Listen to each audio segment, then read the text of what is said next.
Así, en este momento sagrado espiritual, en realidad tenemos el corazón lleno de Dios, ¿no? Porque hemos comulgado, hemos participado en la celebración de la Eucaristía. Vamos a tratar un tema que es importante. Nos va a llevar este tema varias de las sesiones de nuestra escuela, ¿no? Es un tema que tiene su importancia en nuestra vida de la santidad, porque es el enemigo de la gloria de Dios.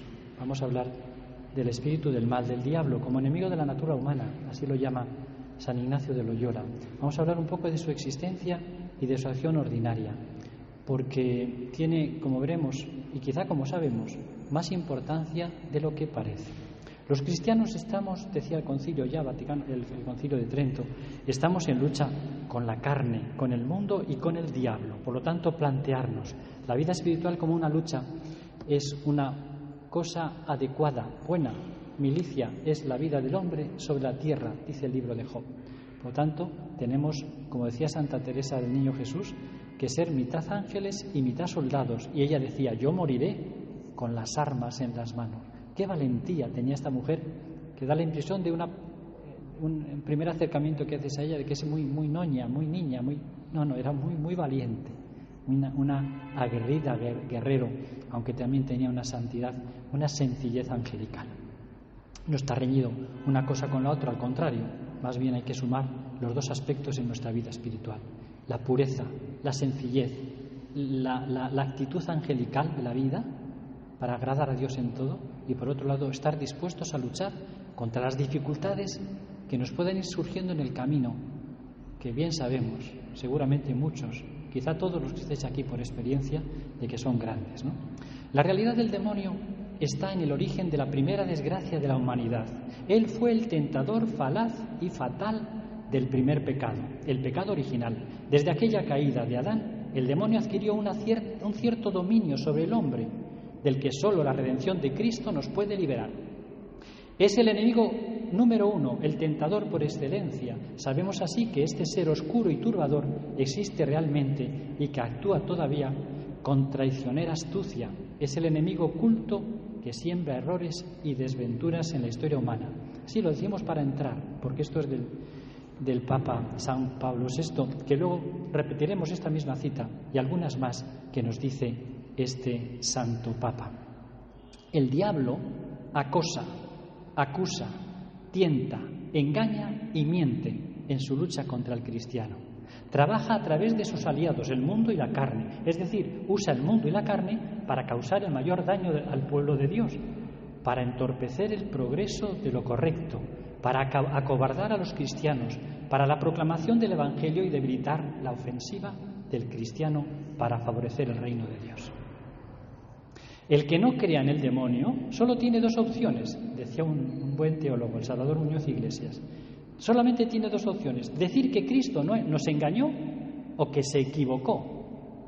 Si no podemos aceptar ninguna de estas dos opciones, tenemos que aceptar la existencia del demonio por el modo de hablar de Jesucristo.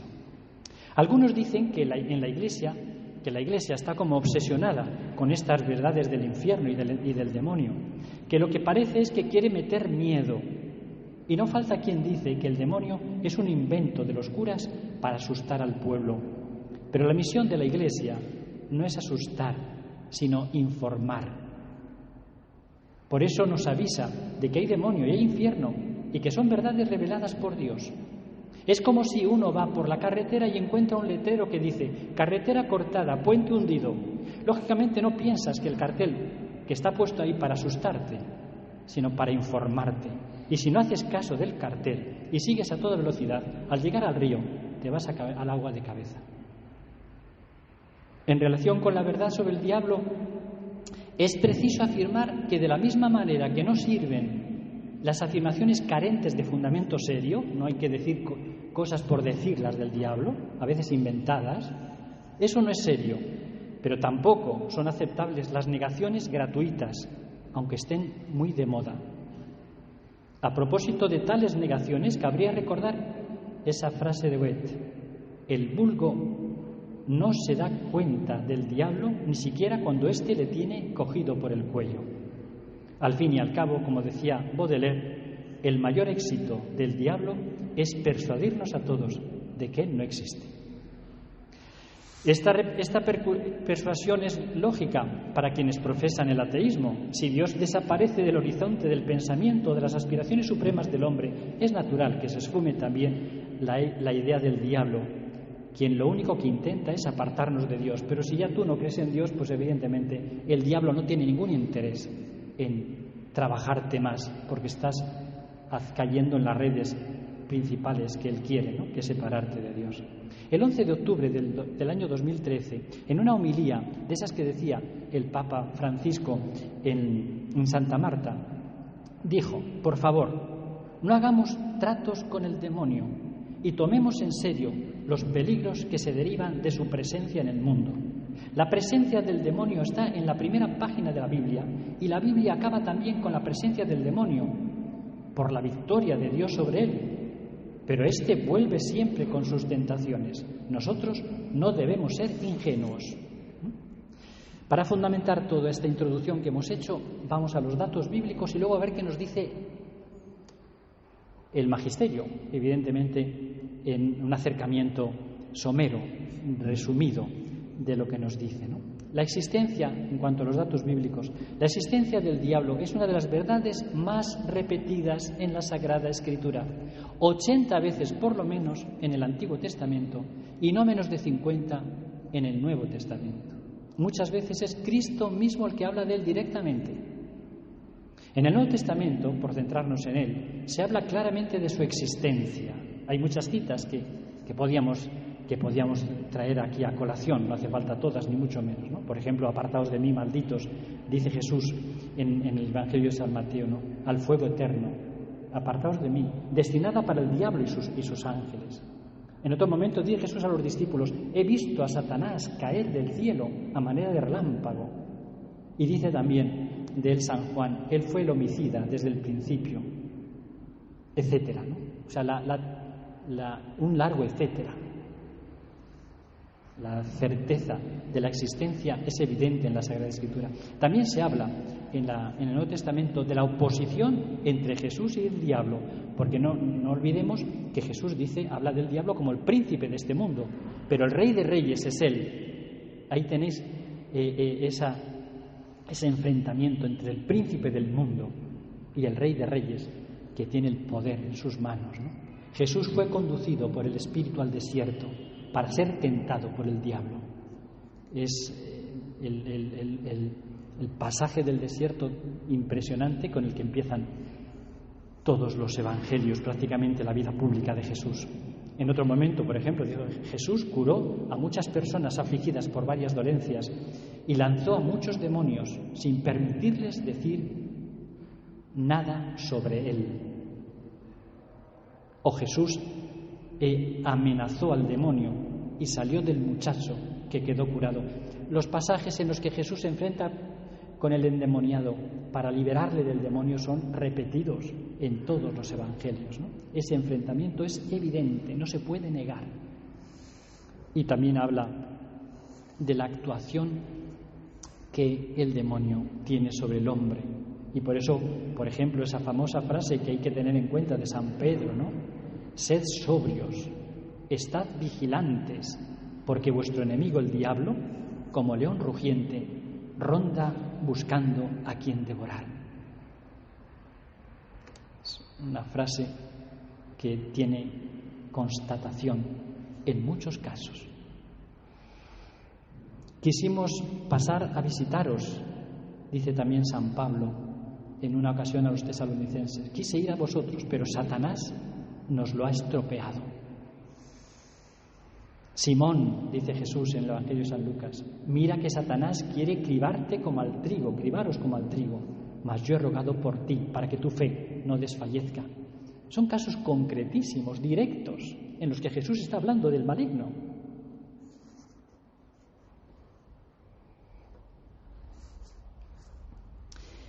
Vamos como consecuencia al magisterio de la Iglesia, ¿no? Magisterio de la Iglesia. La existencia del diablo, según la doctrina de la Iglesia, es clara. lo presenta como un ser personal, y eso es un dato de fe.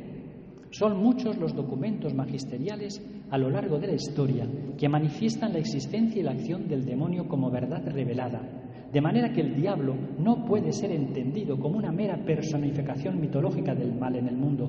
O sea, la existencia del diablo como ser personal no puede discutirse. Vamos a citar dentro de todo ese amplio magisterio, como decíamos, por su claridad y también por su cercanía, es relativamente cercana a nosotros, el magisterio de Pablo VI. En una catequesis dijo: se sale del cuadro de la enseñanza bíblica y eclesiástica quien se niegue a reconocer su existencia, o bien quien hace de ella un principio que existe por sí y que no tiene, como cualquier otra criatura, su origen en Dios, o bien la explica como una pseudo-realidad, una personificación conceptual y fantástica de las causas desconocidas de nuestras desgracias. Tales afirmaciones, hermanos, tan rotundas, no se pueden hacer, no solo por lo que él mismo ha podido ver en la experiencia de la Iglesia, sino también por el aval de un amplio magisterio anterior, basado en las fuentes mismas de la revelación. El mismo pontífice, en una homilía del 29 de julio del 72, pronunció la conocida frase: a través de alguna grieta ha entrado el humo de Satanás en el templo de Dios. Y en la citada catequesis dijo: el diablo es el enemigo número uno, es el tentador por excelencia. Sabemos también que este ser oscuro y perturbador existe de verdad y que con alevosa astucia actúa todavía. Es el enemigo oculto que siembra errores e infortunios en la historia humana. Es el pérfido y astuto encantador que sabe insinuarse en nosotros por medio de los sentidos, de la fantasía, de la concupiscencia, de la lógica utópica o de los desordenados contactos sociales en el juego de nuestro actuar, para introducir en él desviaciones mucho más nocivas, porque en apariencia son conformes a nuestras estructuras físicas o psíquicas, o nuestras instituciones, o nuestras instintivas y profundas aspiraciones. Y añadía, muy interesante: podremos suponer su acción siniestra allí donde la negación de Dios se hace radical, sutil y absurda, donde la mentira se afirma hipócrita y poderosa contra la verdad evidente, donde el amor es eliminado por un egoísmo frío y cruel, donde el nombre de Cristo es impugnado con odio consciente y rebelde, donde el espíritu del Evangelio es mixtificado y desmentido, donde se afirma la desesperación como la última palabra.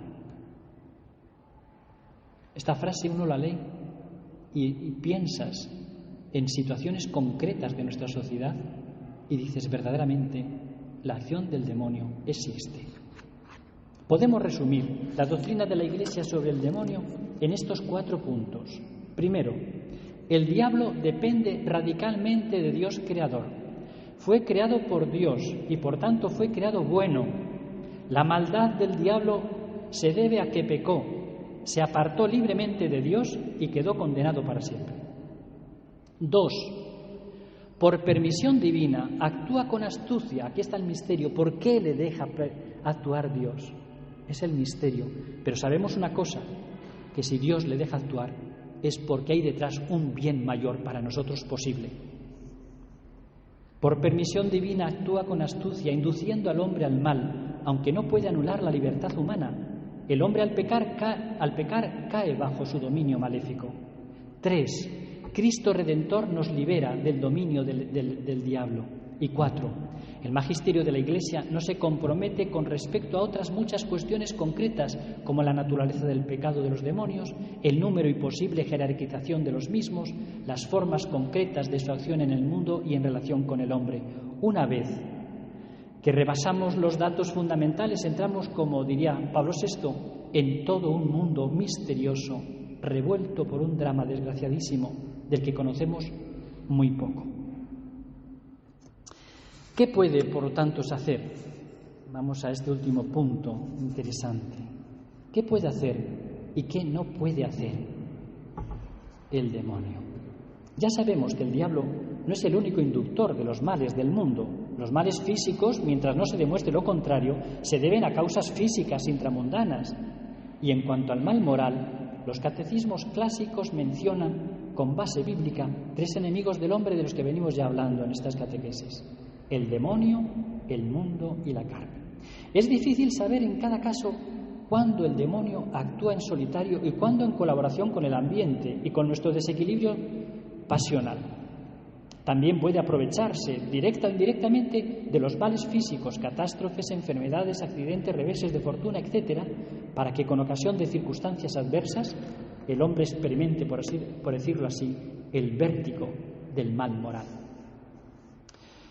Por su naturaleza angélica, tiene una forma de conocimiento y una capacidad de acción muy superior al hombre, puesto que no están condicionados como nosotros por el cuerpo, son puramente espirituales. Su actividad y el modo de la misma pueden ser juzgados por los efectos, por sus repercusiones en nosotros. Aún así, los demonios no son omnipotentes y dependen de la permisión divina, y Dios no les autoriza a superar las fuerzas del hombre en el plano moral.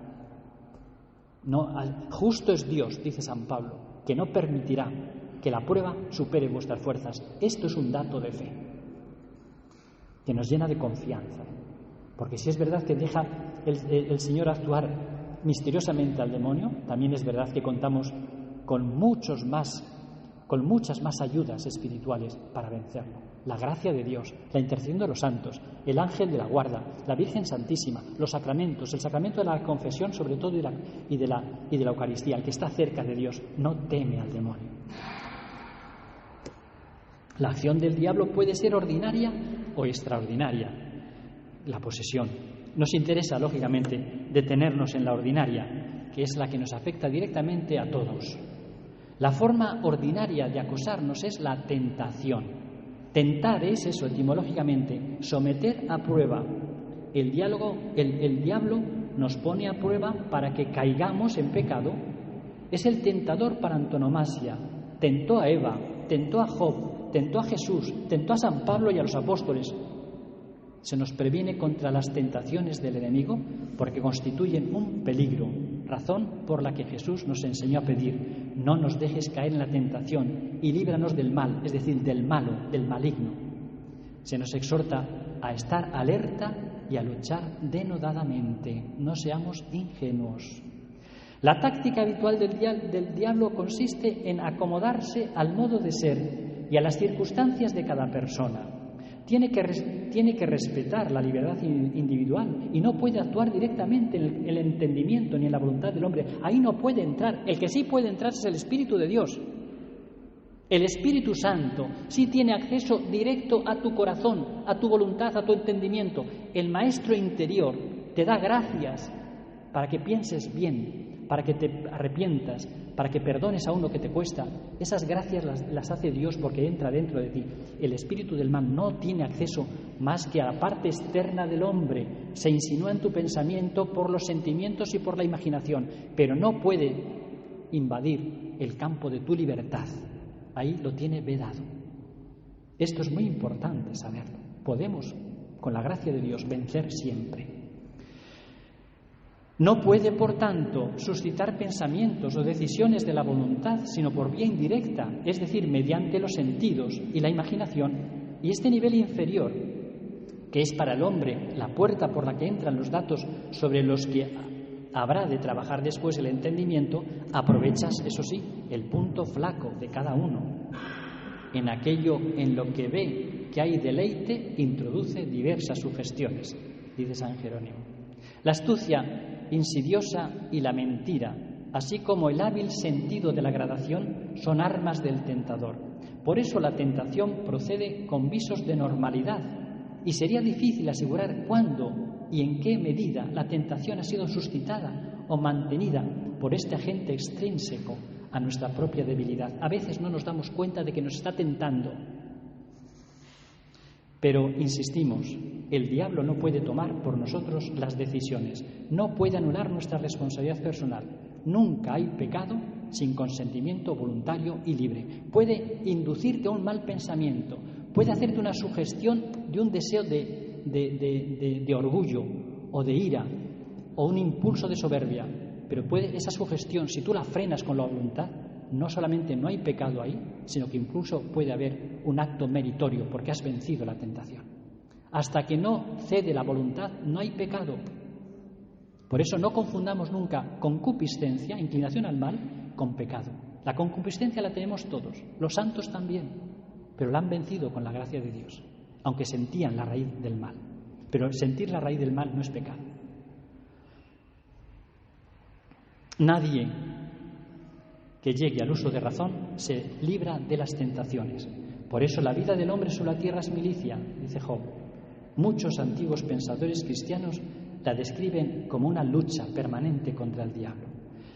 La resistencia a las tentaciones ha de ser activa, aunque en algunas tentaciones, por ejemplo contra la castidad, la actividad más prudente es huir de ellas. Ni los contemplativos más avanzados pueden dispensarse de esta lucha. La victoria es posible con la ayuda de la gracia, gracia que Dios da, porque no manda nunca imposibles. Y terminamos ya con otro tema, con un complemento a esto de la tentación, porque la tentación colectiva hay que tenerla en cuenta, igual que hay que tener en cuenta los pecados estructurales, que son de un poder especial, quizá un poco más en la sociedad actual. Pienso yo que por la fuerza de los grandes altavoces de las redes sociales y los medios de comunicación.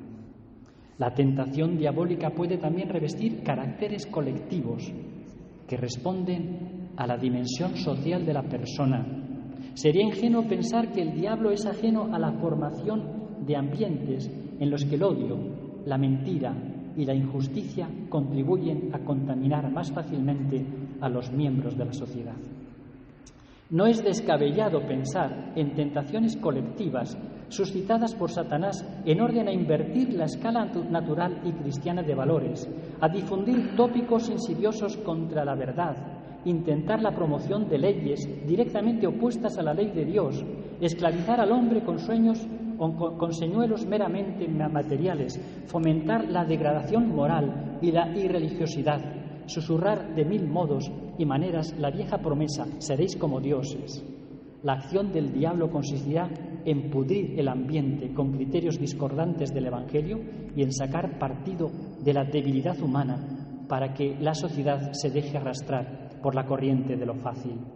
Especial gravedad reviste la tentación colectiva cuando viene provocada directamente por las estructuras de pecado, amparadas o establecidas por formas de sociedad o por leyes positivas que inducen a violar la ley natural o la ley divina.